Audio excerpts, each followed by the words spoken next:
보석보다 귀하다. 내가 사랑스럽지 않을 때 너를 온전히 사랑하고 너와 함께하려 내가 왔노라. 주의 사랑, 이 사랑은 결코 변치 않아. 모든 계절 돌보시네.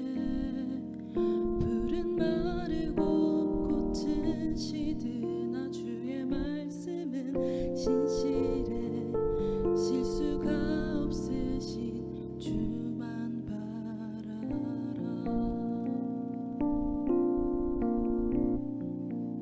주님의 나라와 뜻이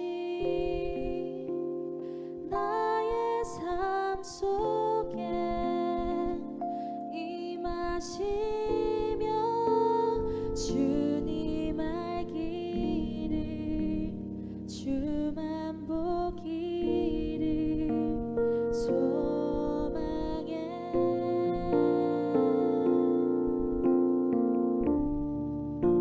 거룩히 살아갈 힘과 두려움 없는 믿음 주신 나의 하나님, 완전한 사랑 찬양해.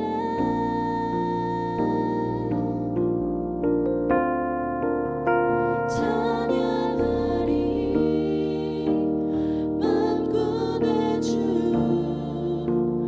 영원히 함께하시네. 존귀하신 사랑의 왕, 영원히 통치하시네. 영원히 통치하시네.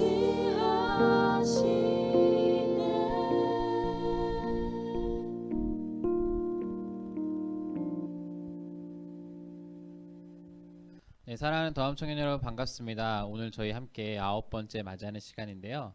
앞으로도 많은 관심과 참여 그리고 기도 부탁드리겠습니다. 오늘 말씀 함께 보도록 할게요. 오늘 말씀은 느헤미야 12장 43절입니다. 느헤미야 12장 43절 제가 읽겠습니다. 이날에 무리가 큰 제사를 드리고 심히 즐거워하였으니 이는 하나님이 크게 즐거워하게 하셨음이라. 부녀와 어린아이도 즐거워하였으므로 예루살렘이 즐거워하는 소리가 멀리 들렸느니라. 아멘.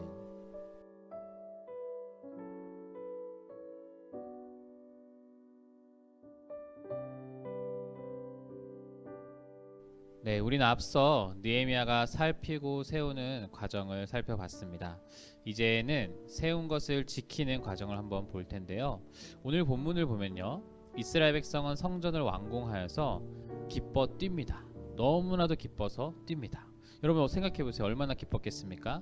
온갖 방해에도 불구하고 그것을 극복하고 하나님을 마음껏 예배할 수 있는 처소가 드디어 그들에게 마련이 되었기에 그들은 그 기쁨을 감출 수가 없었습니다. 그러나 이 축제의 기쁨이 채 가기도 전에 성경은 이 부분을 며칠 후라고 표현하는데요. 느헤미야가 잠시 성벽을 비운 사이에 이스라엘 백성은 또 죄를 짓고 맙니다. 성전에 있는 재물을 훔치는 자들이 생겼고 노동력을 착취하는 자들, 안식일을 범한, 즉 거룩의 구별이 없어지는 시대가 다시 그들에게 찾아왔습니다. 느헤미야는 그들이 또 죄를 짓는 것을 보고 안식일을 더럽혀서 니네가 거룩한 것을 구별할 줄 못해서 너네가 이렇게 고생을 했고 예배의 처소를 잃었는데 이걸 얼마 안 가서 축제한 지 얼마나 되었다고 얼마 안 가서 이걸 또 어겨? 라고 할 정도로 그들을 답답하게 봅니다. 하나님의 말씀을 우리 이제 더 이상 잊지 않겠습니다. 다시는 죄를 짓지 않겠습니다. 그 말씀을 영원히 지키겠습니다 라고 다짐했으나 그들은 얼마 안 가서 곧 다시 죄를 짓고 맙니다. 사랑하는 여러분, 이 모습이 우리와 너무 닮지 않았습니까? 앞으로 하나님을 위해 살겠다고 다짐했고 오늘도 하루를 시작하면서 오늘도 말씀 보고 기도하면서 하나님 말씀대로 살아가겠다고 다짐했는데 우리는 또 얼마 지나지 않아 죄를 짓게 됩니다. 다시 죄를 짓는 모습이 현재 우리의 삶의 모습과 별 다를 바가 없는 거죠. 여러분, 저는 생각해봐요. 느헤미야서가 만약에 12장으로 이 축제로 끝났으면 저는 우리에게 주는 교훈도 참 많고 깔끔하게 끝나서 정말 우리도 이렇게 살아야겠구나 라고 생각을 할 텐데 굳이 다시 느헤미야는 죄를 언급합니다. 여러분, 당연합니다. 성경은 사실을 기록한 책이니까 사실 그대로여야 하니 당연히 그들의 죄를 언급해야죠. 그리고 이 느헤미야는 우리에게 분명한 교훈을 주는데요. 사람은 다시 넘어질 수밖에 없다는 겁니다. 사람의 힘으로는 온전히 세워질 수가 없다는 겁니다. 하나님께서 오늘 우리에게 주시는 말씀은 너희는 다시 넘어진다. 그러나 다시 일어날 수 있다. 우리는 넘어집니다. 근데 이게 너무나 당연해요. 왜냐하면 인간은 나약한 존재이기 때문이에요.